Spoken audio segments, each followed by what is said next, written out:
Bom dia a todos. Essa reunião clínica aqui da Fundação Oswaldo Ramos, disciplina de nefrologia da Escola de Medicina. O Hospital do Rim está completando um pouquinho mais de 25 anos esse ano, um ano a mais. E nós estamos comemorando ainda esses 25 anos. E hoje nós convidamos para falar sobre regulação médica e sua importância no SUS, que é um sistema muito delicado para atender todos os pacientes, independente do local que ele esteja, se o serviço está disponível ou não.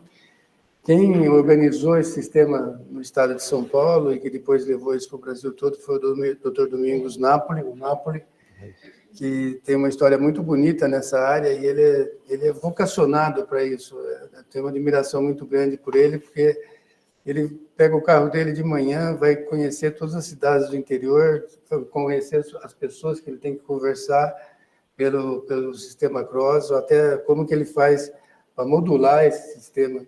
É brilhante o seu serviço, a admiração nossa é muito grande, eu conheço você já há muitos anos, então eu tenho inveja do trabalho que você faz, assim, é um trabalho super vocacionado, um trabalho de médico mesmo. E o Dr. Napoli é formado na Santa Casa de São Paulo, e ele que coordena o CROSS aqui no estado de São Paulo, já coordenou o SAMU, já coordenou outros sistemas anteriores ao SAMU. Muito obrigado, Napoli, mais uma vez, por você estar presente aqui no hospital. E, assim, muita admiração e parabéns pelo seu trabalho, assim, que é um trabalho excepcional para poder atender todas as pessoas do estado todo. Aí. Obrigado. Partindo de você, eu fico, assim, lisonjeado, né, que eu também admiro a sua pujança nessa área renal. Até sendo bastante ousado, né, eu vou começar, curiosamente, eu tenho que falar de regulação, mas eu vou me atrever a falar um pouquinho de transplante, né? Tive a ousadia, porque o transplante tem regras, né? Tem normas, né? E eu achei isso na internet, pedi licença para passar, e então eu vou primeiro elogiá-los através disto. O que é transplante renal? O transplante renal é um tratamento em que o rim do doador é utilizado no receptor, que é uma pessoa cujos rins não funcionam mais. Quais são os tipos de doadores? Existem 2 tipos de doadores. O doador vivo, que pode ser um parente próximo ou cônjuge, e o doador falecido, que pode doar o rim mediante a constatação de morte encefálica e autorização de sua família. O que faz o indivíduo precisar de um transplante renal? As pessoas que precisam de transplante renal são aquelas com doença renal crônica em estágio avançado, ou seja, que tiveram perda de função dos 2 rins e que precisam de um rim novo para melhorarem dessa condição. O que é a lista de espera? Existe uma lista de espera por um rim de um doador falecido. Ela é uma lista única, tanto para pacientes do SUS, quanto para pacientes do sistema de saúde privado. Então, todos possuem a mesma chance. Como é distribuído o órgão? Quando uma pessoa da lista é convocada, a central de transplante comunica ao centro transplantador, que por sua vez convoca a pessoa. O que leva alguém a ser escolhido quando aparece um órgão? São analisadas as compatibilidades sanguínea, dos genes e a imunológica. Porque nem todo renal crônico pode transplantar. Porém, nem todo doente renal crônico pode transplantar, porque existem riscos cirúrgicos e condições de saúde que precisam ser analisados para que o transplante seja possível. Porque nem todas as pessoas recebem um transplante. Nem todos os doentes renais crônicos que precisam de um transplante o recebem, porque ainda há menos órgãos do que pessoas que precisam. Isso acontece porque muitas pessoas têm dúvidas em relação à doação de órgãos. O que é morte encefálica? Em relação ao doador falecido, deve ser constatada a morte encefálica, que é quando o cérebro morre, mesmo que o coração continue batendo. O óbito é constatado depois de serem feitos vários exames, por mais de um médico treinado para dar o diagnóstico de morte encefálica. doação e retirada do órgão. Para que o transplante aconteça, após a doação, a captação do órgão é realizada o mais rápido possível. Enfim, eu fui redundante com vocês, eu estou no Hospital do Rim, e tive a ousadia de mostrar algo que vocês estão habituadíssimos, e mostra muito claramente para todos, para nós que somos fora dessa área, que existem normas, né? Não é simplesmente a pessoa ser um renal crônico que ele automaticamente tem que receber um rim, porque existem normas, regras e etc.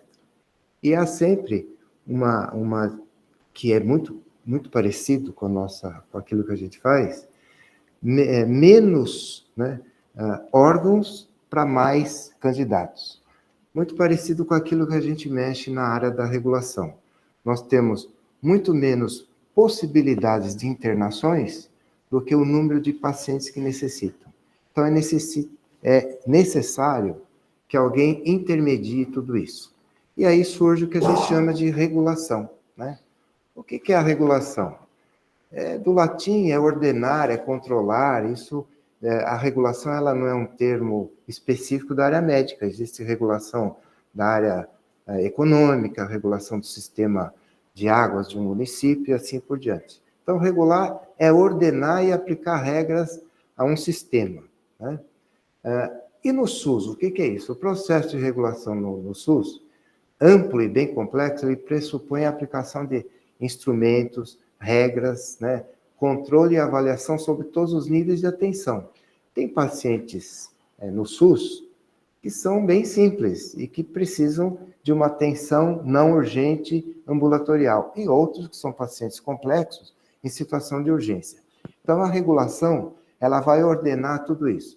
Ela é função do Estado, isso pelo SUS, né?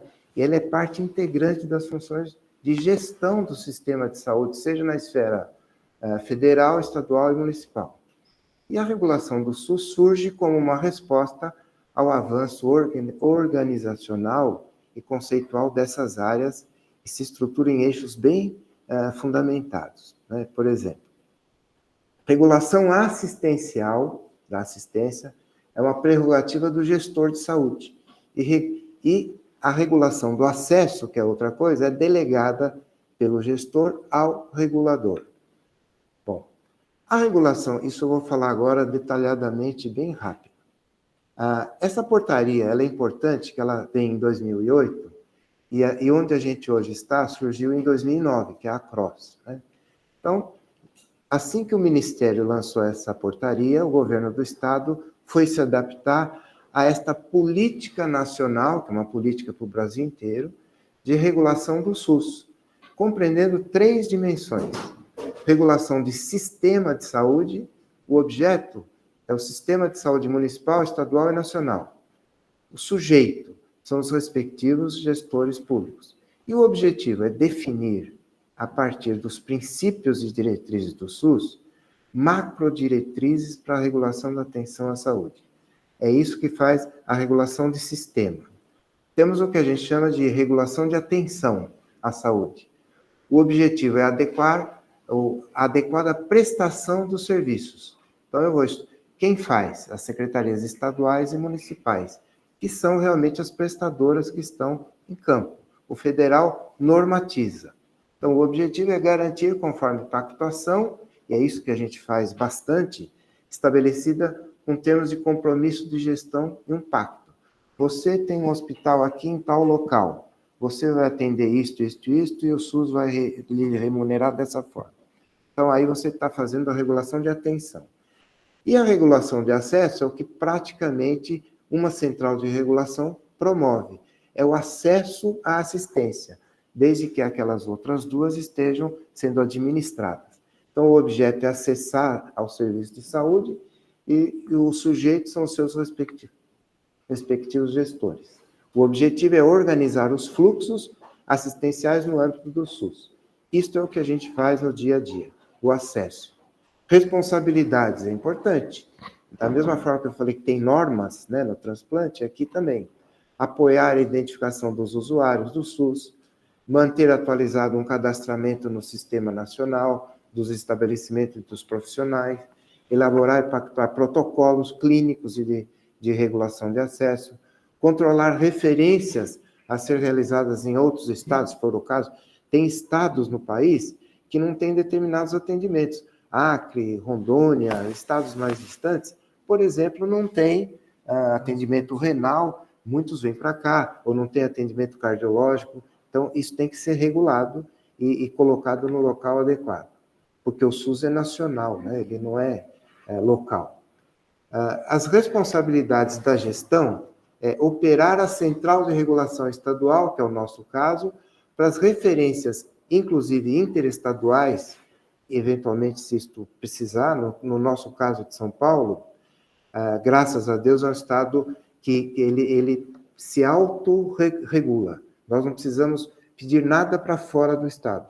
Mas tem muitos estados do país que se regulam também internamente, mas muitas especialidades eles têm que solicitar para fora do estado.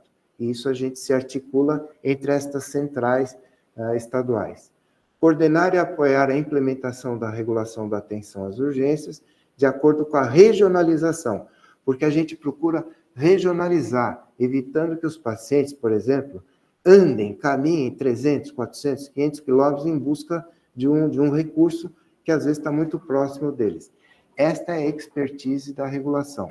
Este estado, praticamente, São Paulo, ele tem na regionalização uma vantagem, porque nós temos serviços de ponta praticamente nos 4, eu brinco, nos 6 cantos do estado, né? Nós temos HC da USP, temos Botucatu, temos em Rio Preto, temos, vamos dizer, medicina de excelência nos 4 cantos do estado. Estimular e apoiar a implantação dos complexos reguladores municipais.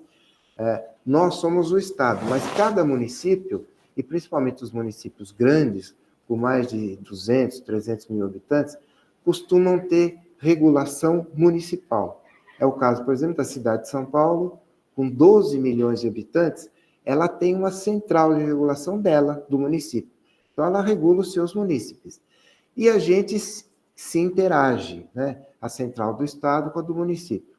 Os grandes municípios desse estado, Ribeirão Preto, Rio Preto, Sorocaba, Araraquara, enfim, tem centrais municipais, e que eu vou mostrar, a gente interage através do mesmo sistema que nós desenvolvemos no estado. Esse foi um sistema que a gente desenvolveu, que eu vou mostrar as características. Participar da cogestão dos complexos reguladores municipais, isso é uma cogestão. Às vezes você tem um paciente num município, em cujo município não tem o recurso. Então, entra a central estadual, fazendo a intermediação entre A e B. Operar os complexos reguladores e monitorar a implementação e a operacionalização dessas centrais. As centrais municipais são bem-vindas, porque elas regulam cada micro-região sua, do seu município. E isto sendo feito a nível municipal é ótimo. Aquilo que eles não resolverem a nível municipal, aí a central estadual vai tentar ajudar. O sistema único, ele tem esses três pilares. A universalidade, então nós temos que atender a todos de forma igual, com equidade, e principalmente a regulação busca esse terceiro pilar, que é a integralidade da atenção. Quer dizer, todos têm direito ao atendimento integral. E às vezes ele está sendo, num local, atendido de uma forma, por exemplo, é muito comum casos neurológicos, então num local que não tem tomografia. Então se busca a integralidade através da obtenção desse exame. E muitas vezes a gente regula a feitura, né, a realização de uma tomografia. E assim por diante. E lembrar que as responsabilidades, ela é tripartite, né? O município, com a municipalização que ocorreu, ele é responsável pelo atendimento da saúde dos seus munícipes, o Estado em supervisionar tudo isso, e o federal acompanhando essa história. Então, a responsabilidade é tripla, né? Por que a gente regula? Porque há objetivos sociais, isso tá na legislação, né? Na nossa Constituição, e obrigações, olha lá, constitucionais que devem ser cumpridas, visando a universalidade que eu falei, garantir a integralidade no acesso, a equidade, tendo em conta as necessidades de saúde da população, a promoção da saúde, garantir a efetividade e a qualidade dos cuidados de saúde, o controle de custos, né? É interessante isso. Muitas vezes a gente, no nosso dia a dia, o que eu vi? Que muitos municípios pediam, por exemplo, tomografia que eles não tinham no seu município. E aí há um custo para municípios do interior, custo de ambulância, levar o paciente, voltar com o paciente. Aí um dia eu sentei com um prefeito, um secretário, e falei, quanto você gasta? Eu gasto tanto por mês. E se você colocar um tomógrafo aqui, você não precisa ficar levando e trazendo seus pacientes. Dito e feito, ele economizou e a população ganhou. Então, é interessante essa história toda, que possibilita colher muitos dados sobre a saúde. Aliás, lá na CROSS, como tudo é informatizado, a gente tem milhões e milhões de dados num banco de dados que a gente caracteriza quanto tempo a gente leva para atender um infarto, para atender um AVC, para transferir um paciente de um lado para o outro, porque tudo é registrado através do nosso sistema. Possibilitar a escolha dos prestadores, né, profissionais e instituições, tendo em conta os recursos existentes. Pela falta de recursos, a gente tem que regular, porque muito lugar não tem o recurso. E pela necessidade de ordenação dos serviços. Não é uma tarefa fácil, hein? Além disso, garantir uma escuta médica permanente em toda a demanda recebida, que os pacientes vão evoluindo. Às vezes você não tem a vaga, né? Não tem a referência, e você vai ouvindo, olha, o paciente está afundando, ele melhorou, nós fizemos isso, fizemos. Então, isso é interessante na regulação. Classifica e prioriza as urgências de forma a regular mesmo, isso é mais urgente do que aquilo, gerando acesso aos serviços de urgência e de cuidados intensivos da rede hospitalar de uma maneira eficiente e equânime. E determinar e desencadear a resposta mais adaptada a cada caso, assegurando-se da disponibilidade do recurso para isso. Não é uma tarefa fácil mesmo. Assegurar essa disponibilidade dos meios de assistência, ou pública ou privada, às vezes a gente usa hospitais privados, numa urgência a gente tem essa prerrogativa através daquilo que o regulador é dotado, chamado de autoridade sanitária. Quando ele está regulando, ele é uma autoridade sanitária. Se, em prol da salvaguarda da vida, ele determina que o paciente tem que entrar em tal lugar, ele tem o comando disso. A gente chama de autoridade sanitária. Diminuição das interferências pessoais, é muito comum isso no interior, para obtenção do recurso, né? É o filho do deputado, é amigo do prefeito, é não sei o quê. Com a central, isso diminuiu significativamente, porque os casos são acompanhados por médicos reguladores. Não que tenha extinguido, mas diminuiu muito. Total visibilidade da situação dos recursos existentes ou não, nas diversas regiões, porque o nosso sistema, ele dá, momento a momento, como é que estão cada unidade do sistema. Então, a gente sabe o que está acontecendo. Esse hospital realmente está lotado, esse não, esse tem esse recurso. Hoje o neuro não foi, hoje o tomógrafo quebrou, hoje o arco cirúrgico não está funcionando e assim por diante. Visualização do cumprimento de pactuações, realizada entre os diversos prestadores, obtenção de dados estatísticos, já falei, é muito dado, a gente municia a secretaria, o secretário, com dados que jamais a gente podia imaginar que ia ter tanto dado que a gente pode proporcionar para a secretaria tomar decisões, né, de gestão. É uma ferramenta de análise e planejamento, por causa disso, né, da rede assistencial, e análise da situação assistencial em tempo real. Como é que nós estamos agora no Estado? Eu sei exatamente, se a gente está no sistema, como é que nós estamos em relação às urgências e emergências. Então, é o que a gente faz. Eu falei no nosso preâmbulo que existe a regulação pré-hospitalar, né? No portal Ciresp. Opa, apareceu uma palavrinha nova aí. Estou falando de CROSS e aparece Ciresp. Durante algum tempo, houve uma confusão. Como a CROSS, Central de Regulação de Oferta de Serviço de Saúde, ela veio se implementando e se aprofundando, ela foi desenvolvendo um sistema informatizado, né, onde a gente tramita as informações. Quem pede entra no sistema, o regulador enxerga, e o hospital que vai receber, através do seu núcleo interno de regulação, olha no sistema o que o regulador está pedindo. Esse sistema nós batizamos de Sistema Informatizado de Regulação do Estado de São Paulo. Por quê? Porque ele é disponibilizado, inclusive, para as centrais municipais. Então, a central do município de São Paulo, ela tem uma central, ela tem médicos reguladores, e qual é o sistema informatizado que ela utiliza? O Ciresp. A central de Campinas, Ciresp. A de Ribeirão Preto, Ciresp. Sorocaba, Ciresp. Então, muitas vezes os casos estão no sistema informatizado, mas não estão na CROSS.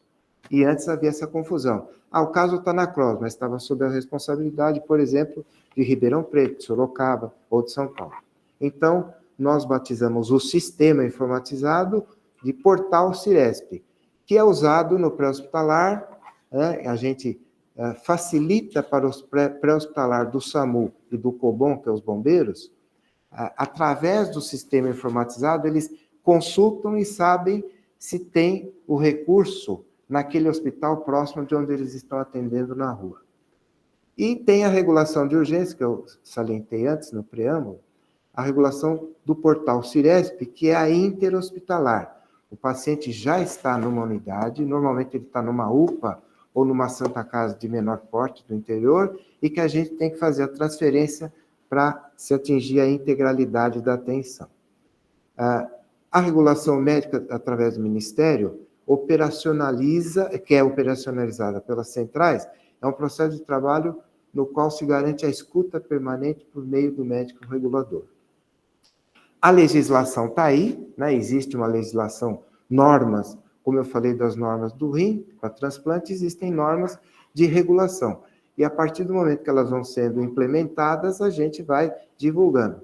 E não esquecer da última, que é o Código de Ética Médica, né? Ou seja, a regulação é um ato médico. Não pode fazer regulação médica quem não é médico, né? Em alguns lugares, a gente às vezes vê outros profissionais se aventurando em regular, mas isto é um ato médico. Quando eu decido não trago o paciente, eu respondo com o meu CRM. Ou quando eu decido levo o paciente para lá, eu também estou me responsabilizando do ponto de vista médico, com o meu CRM, a conduta que eu estou tomando, né? Então, a regulação de urgência e emergência é um ato médico, desde que assumir a ficha, passagens de plantões, é igual um plantão comum, né? Quando ele pega uma ficha, ele assume o caso do paciente em coparticipação com o médico assistente. O médico assistente, numa ponta, é responsável pelo paciente. E o regulador, ele é um copartícipe disso tudo, né? A regulação de urgência não é uma central de vagas, ela regula o recurso. Tendo ou não a vaga, ela vai regular, né? Ela está em busca do recurso, não da vaga especificamente, do leito, né? Excepcionalmente, em caso de UTI, a gente busca o leito. Mas, na grande maioria das vezes, a gente busca, poxa, esse paciente precisa de um neuro, aqui não tem, mas eu estou lotado. Não, mas aí você tem um neuro, aí você tem um tomógrafo, o paciente vai para aí. Mas então vai de vaga zero. Às vezes, a atuação do regulador parece ser um pouco autoritária, mas não é. Ela está, por isso que entra o Código de Ética, e, bom, hoje, onde eu mais frequento, por incrível que pareça, é o Conselho Regional de Medicina, porque surgem problemas entre quem pede e quem regula e quem recebe, e assim por diante. E a gente vai intermediar lá, e já propusemos, inclusive, uma Câmara Técnica de Regulação nos Conselhos Regionais de Medicina. E está em estudo isso. Como funciona, né? Como é que isso funciona? Muita gente fala, bom, CROSS é uma coisa virtual, né? Eu entro num sistema, entro no computador, está lá CROSS. Não, ela é uma central, aí é uma visão noturna que eu tirei esta noite, né, para poder colocar aí, é o plantão noturno da CROSS. Você vê, aquele cidadão de branco é um médico, e aí tem médicos e auxiliares dos médicos para trabalharem. Esse é um pedacinho da CROSS. A CROSS é 6 vezes maior do que isso, são 6 salões desse integrados, né? Aí é um pedacinho só. Então, ela é uma central real. Somos lá 180 médicos, no total somos 340 funcionários entre tudo. Ela fica do lado da Secretaria de Estado da Saúde, ali na doutora Enéas, em frente ao PS do HC. Tá? E este é o portal Ciresp. Então, são coisas diferentes. CROSS é a central, né? E o portal, ele tem no seu bojo vários módulos. Módulo para regular urgência, módulo para regular leito, módulo de indicador, módulo de regulação ambulatorial, de regulação de leitos com autorização hospitalar. E, do pré-hospitalar, a gente fornece para o SAMU e para o COBOM como é que estão as portas de entrada, né? Aí tem o neuro, aí não tem, assim por diante. No módulo de urgência e emergência. Quer entender como ele funciona? Então confira agora como solicitar os recursos assistenciais nas urgências. Para começar, imagine que você é o médico para uma unidade de atendimento vinculada ao SUS. Poderia ser uma santa casa de baixa complexidade, em um município pequeno. Vamos chamá-lo de Cidade A. Agora imagine que essa santa casa é um hospital de referência na cidade, e que em um dos seus plantões você recebe o paciente João. João chega com uma fratura no fêmur exposta, depois de sofrer um acidente de moto. Você faz o atendimento e conclui que ele necessita de um tratamento especializado, porém, a Santa Casa da Cidade A não dispõe da especialidade ortopedia. É aqui que começa o processo de regulação. O caso do João não pode esperar. Ele corre risco de morte ou sequela grave. Infelizmente, essa Santa Casa não poderá atendê-lo de maneira integral. O que você faz? Entra no módulo de regulação de urgência e emergências no portal da CROSS e solicita o recurso necessário para o seu atendimento, detalhando o caso médico da melhor forma possível. Aqui na CROSS, temos médicos reguladores que irão intermediar a transferência do paciente para um hospital que atenda adequadamente a demanda, tendo como base a grade de referência pactuada e fornecida pela Secretaria de Estado da Saúde. Essa intermediação se dá por meio de contato telefônico direto ou via portal da regulação de urgência e emergência com outras instituições. São elas que definem se aceitam ou não o paciente. A médica reguladora da CROSS, que está à frente do caso do João, é a doutora Maria. Ela encontrou um hospital de referência na Cidade B, que é especializado em ortopedia. Maria enviou ao Núcleo Interno de Regulação, NIR, deste hospital, uma solicitação do recurso, mas o hospital recusou. Ok, sem problema.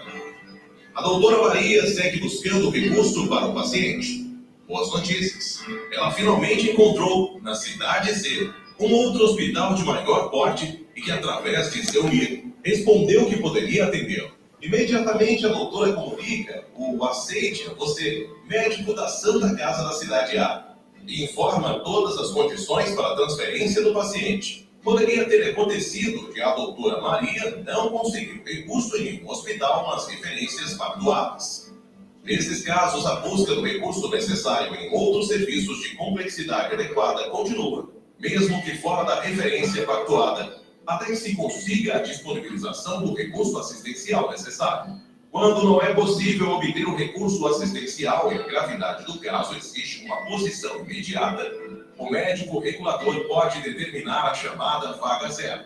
Trata-se de uma prerrogativa que todo médico regulador tem para garantir a assistência do paciente. É uma decisão importante que também estaria à disposição da doutora Maria, se necessário, para garantir ao João um serviço adequado e no menor tempo possível. Afinal, o objetivo maior é respeitar suas necessidades e a integralidade de sua assistência. Agora que o processo foi finalizado, a Santa Casa da Cidade A já pode providenciar a transferência do paciente, juntamente a todas as informações pertinentes ao procedimento executado. Assim, a CROSS cumpriu o seu papel de viabilizar o acesso do cidadão ao serviço de saúde mais adequado à sua necessidade, no tempo oportuno, assegurando a equidade e integralidade da assistência de acordo com as diretrizes definidas e pactuadas pela Secretaria de Estado da Saúde de São Paulo.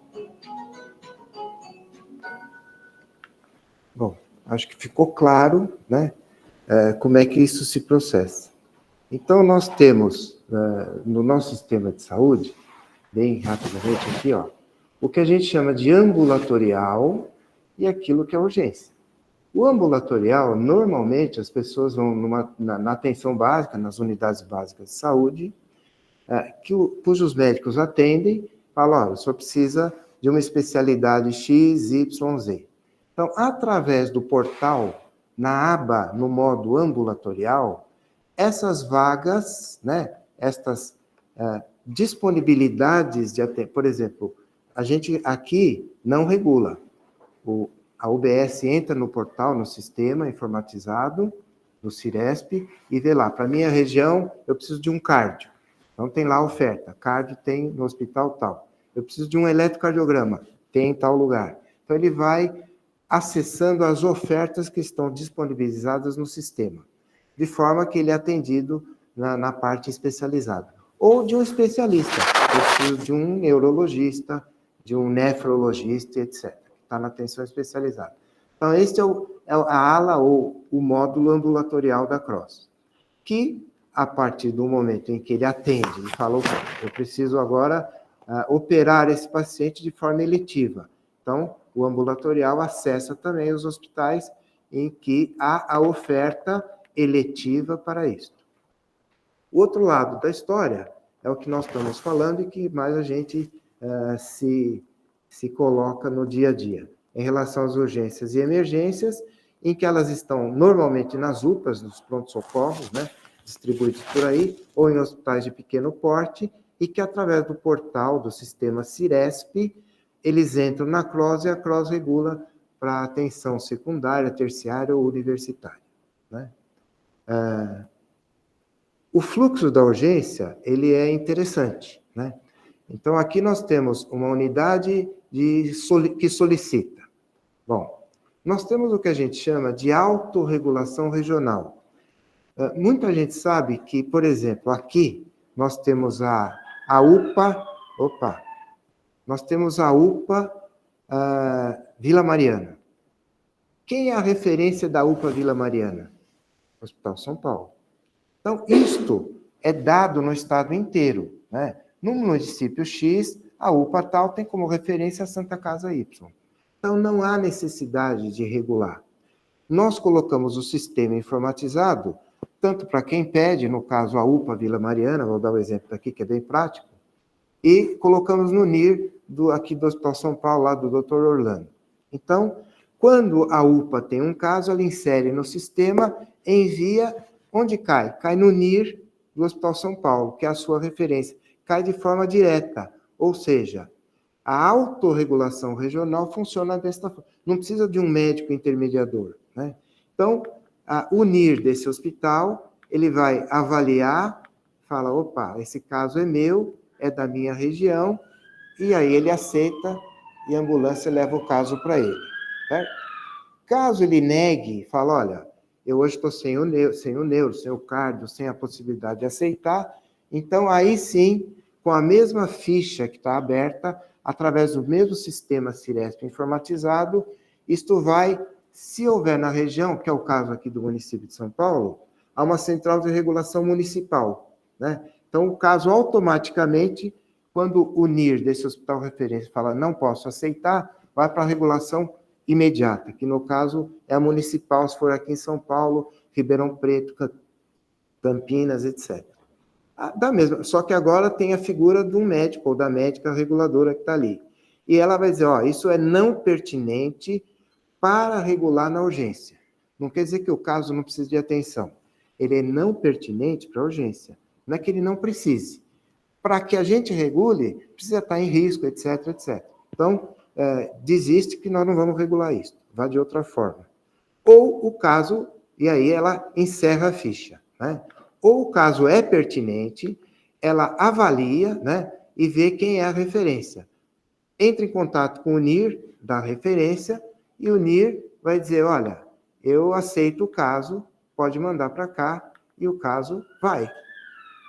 E a ambulância leva. Importante, por que eu coloco isso aqui? Porque a responsabilidade do transporte do paciente é da unidade solicitante. Isso é uma pergunta comum. Bom, mas quem leva o paciente? Quem pede sabe que, ao obter o recurso, o hospital solicitante é responsável pelo transporte. A responsabilidade do receptor só começa, isso é questão de CRM mesmo, a responsabilidade do receptor só começa quando o solicitante entrega o paciente para ele e passa o caso para ele em loco. Até que chegue no local de destino, a responsabilidade é do médico solicitante, na unidade em que ele está, durante o transporte, até chegar na unidade de destino. Isso é uma matéria muito questionada e que surge no dia a dia, que pacientes afundam, pioram, falecem no caminho, e aí a responsabilidade, o regulador ele tem uma corresponsabilidade, né? Ele pode vetar, falar, olha, você não vai transportar, eu obtive o recurso, obtive a vaga, mas o paciente não tem condições de transporte, ele vai morrer, ele pode alegar dessa forma se ele tiver segurança disso. E muitas vezes acontece mesmo. Óbito durante o transporte. Bom, isso é uma questão importante, né? Bom, caso a regulação municipal não resolva, eu estou dando o exemplo de São Paulo, estava na UPA Vila Mariana, o Hospital São Paulo não aceitou. Foi para a regulação do município, a regulação do município tentou resolver e não aceitou. Por isso que nós criamos o Ciresp. Porque desde o início, vocês veem, não estava na CROSS, estava numa unidade solicitante, que foi para o hospital de referência. O sistema é Ciresp, mas não está na CROSS. Os reguladores da CROSS não estão vendo. Foi para a regulação do município, a CROSS não está enxergando, né? Então, agora, caso não se resolva nesse nível, aí agora sim veio para a CROSS. Não resolveu a nível local, a nível municipal, agora vem a nível estadual. Agora a CROSS, da mesma forma, tem o médico regulador que vai classificar como não pertinente e encerrar o caso. Ou ele fala, não, isso é pertinente, é uma urgência, eu vou procurar na sua região quem são as referências, contactua, a referência aceita, da mesma forma, a ambulância vai e leva para lá, né? Ou ele, a referência fala, estou lotado, não dá, ele fala, então, olha, vou fazer vaga zero, tá? E aí ele aplica a vaga zero. Dado aqui o adiantado, já estamos terminando. Olha lá, atualização 5/8 de ontem às 7 horas da manhã. Hoje não deu para eu pegar porque eu vim para cá. No portal Ciresp, ontem, nesse horário, nós tínhamos 2.676 solicitações de transferência. Com a CROSS, na nossa central, tinha praticamente a metade, certo? E cadê o resto? O resto estão com as outras centrais. 500 casos com a central do município de São Paulo, 200 lá com Ribeirão Preto, 300 em Campinas e assim por diante. Então, nem tudo está na CROSS. A CROSS, desse total que está circulando no portal Ciresp, ela é responsável naquele horário, naquele dia, por 1.334 casos.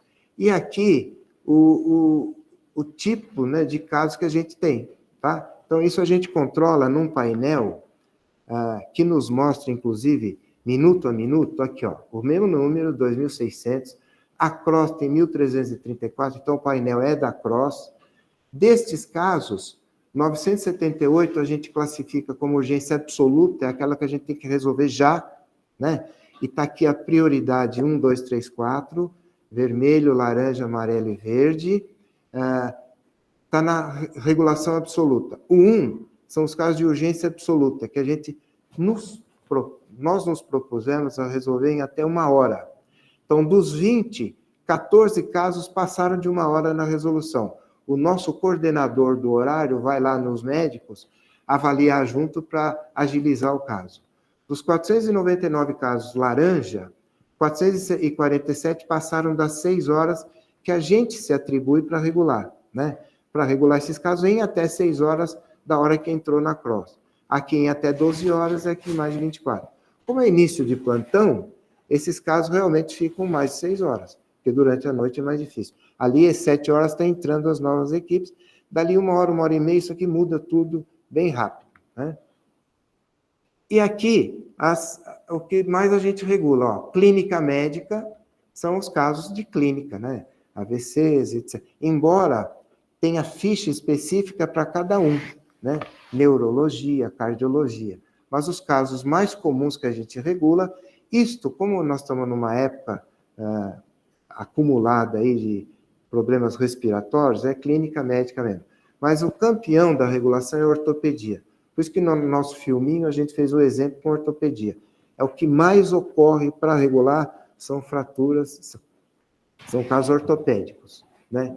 E, finalizando, dá para entender que nós estamos numa engrenagem, que a gente tem o componente pré-hospitalar, que eu expliquei o que é, SAMU, etc., né? O COBOM, pré-hospitalar fixo, que são as UPAs, e o pré-hospitalar móvel, que são as ambulâncias.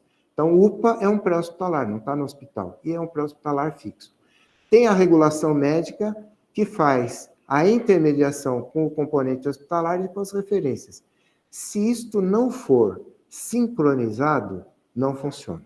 Então, com a aplicação adequada de todos os recursos disponíveis, a regulação pode produzir sinergia entre os atores do sistema de saúde e, desta forma, garantir a promoção do acesso dos pacientes aos recursos de que necessitam de forma eficiente e eficaz, e eu acrescentaria em curto espaço de tempo. Obrigado.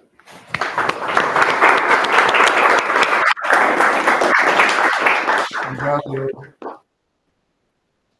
O Celso Granato, que é professor aqui da escola e é um dos diretores do Fleury, que está sempre, toda vez que nós precisamos de alguma coisa de infectologia, o Celso que vem primeiro.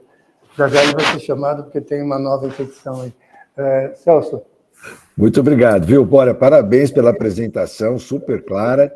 Eu só fiquei com uma certa dúvida a respeito do vaga zero. Exatamente o que é vaga zero? Por favor. A vaga zero é assim, existem as pactuações. Então, o médico está regulando numa determinada região e sabe, por exemplo, que aqui na UPA da Vila Mariana, a referência é o Hospital São Paulo.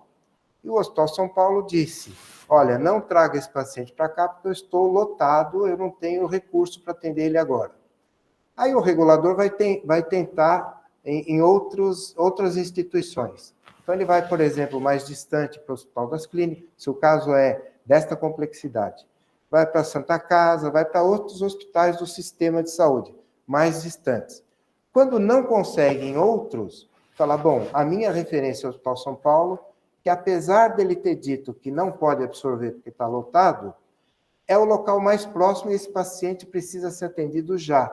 Então, ele faz a vaga zero. Significa, mesmo você não tendo vaga, é vaga zero, eu estou aplicando, é um termo que se usou na legislação, para determinar quando a autoridade sanitária pratica esse ato. Então, ele vai para aí de vaga zero e o médico da instituição, no caso, o Hospital São Paulo, ele se vira e é obrigado a assimilar o paciente.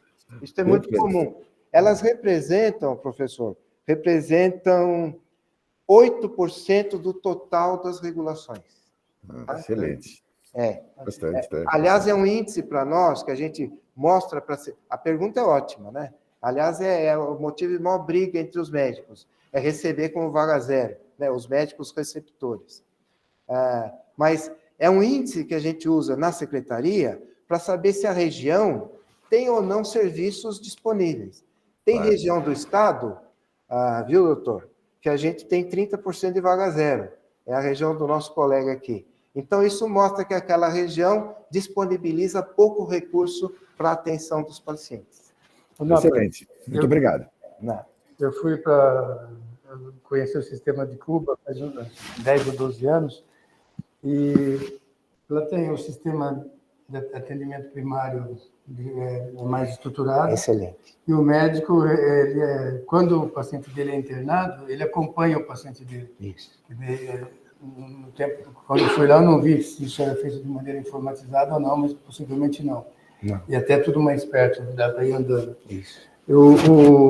E eles têm um sistema de contra-referência, que aqui você falou tudo do sistema CROSS, de regulação, de encaminhamento do paciente para um determinado hospital. E como é que recebe de volta? Que essa é uma questão complexa, assim. Quando nós instituímos agora no transplante o sistema de utilizar a rede de cuidado da família para cuidar do paciente transplantado também. Nós acompanhamos todos esses pacientes quando eles estão internados ou quando eles estão na UPA por telesaúde, e ele continua vinculado ao serviço nosso. Então, nós somos o médico da família dele. O equivalente ao médico da família para ele. Sim. E aqui no sistema do CROSS, isso não... Muito bem. A pergunta é ótima, e atualmente, quando no início você falou, o Dr. Napoli viaja o estado inteiro, nós estamos agora tentando construir exatamente esse sistema de contra-referência. Como é que ele volta para o sistema dele? Bom, primeiro, que os maiores solicitantes do sistema de urgência são UPAs, ou pronto-socorros. Então, no exemplo aqui, se a gente transfere um paciente da UPA Vila Mariana para o Hospital São Paulo, não tem como ele voltar para a UPA.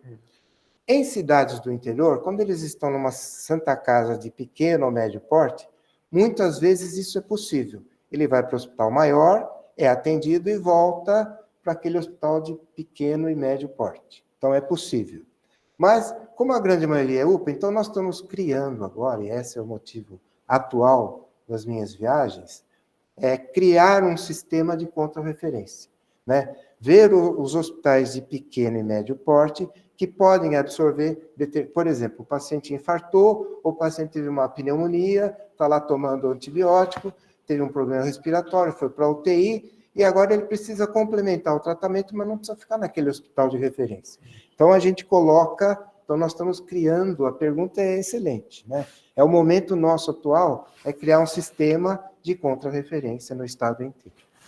Só para dar um exemplo, que talvez reflita bem nisso que você está falando, é a hemodinâmica nossa. Isso. Então, a hemodinâmica nossa, então, nós precisamos fazer 3 exames para os pacientes nossos que são fidelizados aqui ao hospital. E a hemodinâmica faz 22. Mas ela entra no CROSS, ela pega o paciente da unidade, porque ele está internado, ele não está disponível a hemodinâmica. Isso. Ele vem para cá, a ambulância atrás, ela faz o cateterismo, coloca o stent e volta para o hospital de origem dele. Isso mesmo. Então, mas isso é um sistema de contra-referência bem simples, assim, porque ele vem para fazer um exame. Mas esse, quando é por alguma condição mais grave, que precisa ficar internado por um período maior, e depois voltar, essa é mais difícil. Em Cuba é mais fácil porque ele tem um dono. É tudo mais próximo e ele tem um dono, exatamente. Aqui, inclusive, o que a gente percebe muito na urgência, nós temos, o estado de São Paulo, ele é fantástico na malha viária, né? Então, vou dar um exemplo do nosso dia a dia. Então, tem estradas, e todas as estradas grandes têm as concessionárias de rodovia que, por lei, são obrigadas a ter um sistema de atendimento médico. Bom, esse sistema de ambulância que tem na rodovia, então, quando ocorre um acidente, normalmente o motorista ou o acidentado, ele não é daquela região onde ele está sendo atendido. Então, a ambulância da concessionária pega o paciente, né, e leva para a referência mais próxima dela, a ambulância. E, às vezes, essa referência não é adequada para a complexidade. Aí, esta referência da estrada coloca para a CROSS e a CROSS regula para um outro lugar. Bom, percebe que depois fica confuso, porque, às vezes, o paciente é de outro estado, é de outro município, a família precisa ver. Então, entra um aspecto da contra-referência importante e que a gente está trabalhando com isso para adequar da melhor forma possível, né? São muitas variáveis nesse atendimento da urgência, porque ela ocorre em qualquer lugar. Eu, por exemplo, brincando, eu como viajo, quando eu vejo assim na estrada, divisa entre o município A e B, falo, opa, agora eu não posso infartar. Porque eu sei que esse município que eu estou entrando não tem referência para o infarto, ou seja, lá para o que for. Então, eu me cuido para não infartar ali. Quando eu mudo de plaquinha, falo, bom, aqui... Posso infartar aí eu falo, agora eu posso infartar, que eu sei que eu vou ter atendimento. Então, isso é muito interessante. O Walter Garcia, o Joel, tem bastante experiência nisso. O Walter... Eu só gostaria de parabenizar pelo excelente trabalho que fizeste, um trabalho pioneiro e muito importante no Brasil. E a tua apresentação, muito interessante. Uma pergunta que eu te faço, assim, um pouco provocativa. a referência ela é tão mais importante quanto mais desorganizado o sistema, ou digamos assim, não seria desorganizado, com falta de estrutura para atender esses pacientes? Isso é um trabalho da secretaria, né? Ou é uma cogestão entre Secretaria de Estado e secretarias municipais. O Estado, ele tem, em cada região, são 17, agora são 17 regiões de saúde. Então, cada região vai pactuar com seus hospitais, com as suas estruturas hospitalares da região, o que cada um vai fazer. E o próprio Estado, quando ele detecta, através da CROSS, nesses últimos 16 anos, nós orientamos o Estado a construir hospitais regionais. Vocês veem aí, agora vai inaugurar um em Barueri, porque lá é uma região que nós detectamos que há necessidade, há carência de atenção hospitalar de médio para alto porte. Então, estas referências, elas são pactuadas com o gestor local daquela região, do Departamento Regional de Saúde local, em consonância com a Secretaria de Saúde e de acordo com a necessidade. Então, eu, por exemplo, preciso de uma referência para queimado na região de Ribeirão Preto. Eu tenho lá mas dado o número que eu tenho de queimados, eu preciso de outra referência. Eu sinalizo através da regulação, pelo número de casos que eu tenho, falo, olha, eu tenho mais casos do que referência. Aí o Estado e os municípios em cogestão vão providenciar esse recurso. Seja para queimado, para infartado, para AVC, tem vários programas que a gente vai criando com os prestadores a nossa necessidade. Muito bem, obrigado. E com isso tudo tu vais diminuindo a vaga zero. É isto. A ideia é, com isto, não ter a tal da vaga zero, que é o último recurso que o regulador tem na salvaguarda do paciente supostamente grave, porque ele está vendo de forma virtual, né? Nós temos um estudo sobre a vaga zero que chega aqui para o Hospital São Paulo, ela realmente era um caso grave? 90% sim, 10% não. Tá? É um dado interessante. Tem o Heraldo e depois o Lúcio. Heraldo. Oi, bom dia, parabéns aí pela apresentação. Eu acho que a regulação do Brasil é um dos grandes gargalos que a gente tem. E um ponto que eu acho que é importante é a formação médica para resolver os problemas no seu local. Segundo ponto que eu acho importante é o sistema regionalizado que você tem, que atende a demanda mais próximo, que reduz custo e beneficia melhor o paciente. Agora, entrando num tema que é nosso, da nossa sessão, na maioria das vezes, é sobre a regulação dos transplantes. Hoje a gente tem a Central Nacional que regula. A primeira pergunta, se você, enquanto regulação de São Paulo, você tem alguma ação em cima dessa regulação? Como município, por exemplo, Porto Alegre, onde o Walter mora, a regulação lá é municipal, então a gente tem que pedir para o município autorizar e isso leva transtornos. Como a maioria dos estados brasileiros necessitam de regulação dos seus pacientes, porque não tem todos, como São Paulo tem, as especialidades de transplante, então isso é um gargalo para a maioria dos estados do Brasil. Muito bem, a pergunta é ótima. Bom, nós temos a central estadual, que é a CROSS, né? E temos uma central de transplante, que é do Estado, que funcionam, já funcionaram no mesmo local físico, mas hoje funcionam próximas uma da outra, né? O que a nossa regulação facilitou o transplante foi que, na urgência, quando a gente detecta possibilidades de morte encefálica, imediatamente a gente aciona a nossa central de transplante dizendo, olha, aqui eu estou regulando um caso, provavelmente de morte encefálica, e que isto se consignando, você tem aqui uma fonte, por exemplo, de recurso de órgãos. Isto, na época que nós fizemos isso, foi antes da pandemia, foi em 2018, dobrou naquele ano a quantidade de transplantes em geral, naquele ano de 2018, por esta interação da Central de Regulação de Urgência, apontando eventuais doadores em provável morte encefálica, que se configuravam, se efetivavam, e aí ia a equipe de captação de recursos.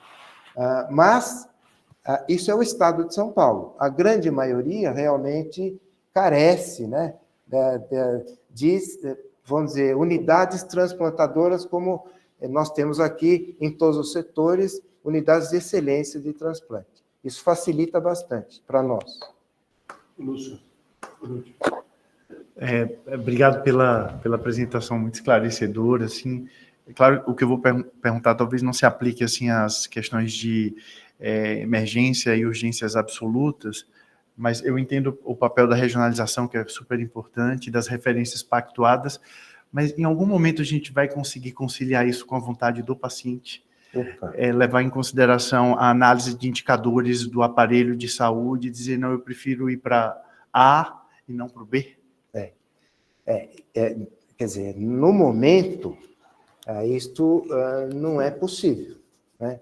Mas, salvo exceções que eu lembro bem, né? Em alguns casos, eu lembro de um acidente, por exemplo, em que a acidentada era uma senhora com um casal de gêmeos, né? Eram dois. E aí, no meio do atendimento, cada um foi para um lugar, né? E eu detectei que, na regulação, a mãe foi atendida num local, o filho A no outro e o filho B no outro. Falei, nossa, é um momento difícil, né? Para a família, porque imagina o pai, que não estava no acidente, preocupado. E aí eu, curiosamente, respondo a sua pergunta, mas isso é uma exceção, né? Lógico. Eu procurei, não, mas ele está sendo bem atendido aqui. Eu falei, mas seria melhor transferir esta criança, pelo menos onde está o irmão, né? E aí eu consegui, num primeiro momento, colocar os dois. E num terceiro momento, colocar os dois junto da mãe, de forma que os três ficaram, no final, no mesmo hospital e tiveram alta praticamente juntos. Então, isso é um exemplo que eu uso, que seria o objetivo ideal, né? Que o paciente, numa região, quando ele precisa da urgência, ele tem o local de atendimento e, imediatamente, se ele escolher A ou B, ele vai para o A ou B. Mas, atualmente, isso é impossível. A gente procura o recurso disponível. O Joel, que é de Santa Catarina. Bom dia, Joel. Bom dia. Vou pedir desculpa, mas o Meet não me dá acesso ao vídeo e não estou conseguindo imagem. Rapidamente, parabéns, Dr. Napoli, pela apresentação, muito esclarecedora. E eu gostaria de saber se o CROSS tem alguma interface. Nas centrais de transplante, nós temos um contato diferente com o transplante de medula óssea. O CROSS tem alguma interface na regulação do transplante de medula óssea? Sim, sim. Aqui em São Paulo temos, sim. Nós sabemos as unidades transplantadoras, né, de medula. Então, os casos nos chegam na nossa central e a gente sabe as referências e fazemos esta intermediação. Aliás, é uma coisa mais ou menos recente e está funcionando muito bem em TMO, nos transplantes de medula. Está funcionando bem. Tá. Muito obrigado. E completando a pergunta do Lúcio, o CROSS ele é importante naqueles casos onde o paciente não conseguiu se alocar. Isso. Então, se você tem o paciente candidato a fazer diálise, o candidato a fazer transplante, o candidato a transplante de medula óssea, se o sistema já colocou ele no lugar onde ele prefere, independente do CROSS, ele não aciona o CROSS. Isso, exato. Ele tem essa independência, lógico. Se isso está ok, não precisa. A CROSS só é acionada quando há uma necessidade de intermediar. Isso. Não, eu queria te agradecer. Eu vou passar a palavra de novo para você. Eu queria anunciar a reunião da próxima semana, que é sobre diálise peritoneal. Está dentro dessa questão, a nossa preocupação muito grande com o número de pacientes que estão aguardando para entrar em programa de diálise e não tem vaga. Certo. Então, quando nós imaginamos assim, vamos criar mais unidades, mais vagas na unidade de diálise, na hemodiálise. Você criar mais vagas na unidade de diálise implica em construir uma unidade, conseguir todas as licenças. Normalmente, isso toma, assim, 3 anos. Então, na diálise peritoneal, a estrutura que você precisa é uma estrutura muito menor e ela pode estar vinculada a uma unidade de diálise, de hemodiálise já estruturada e numa unidade, do outro lado da rua, por exemplo, você Sim. ter a estrutura para fazer a diálise peritoneal. Então, nós estamos trabalhando aqui no Hospital do Rim para disponibilizar um número maior de vagas para pacientes com diálise peritoneal e, mais do que isso, estudar a diálise peritoneal, estudar, assim, fazer o nefrologista entender como ele pode encaminhar o paciente para a diálise peritoneal. Como isso nunca foi um problema, o paciente sempre acaba buscando a diálise mais simples, que é a diálise, que é a hemodiálise. Mas a diálise peritoneal ela tem bastante indicação e hoje ela é muito mais segura do que há muitos anos atrás. Aliás, interessante, eu vou assistir e vou pedir para os reguladores da CROSS assistir.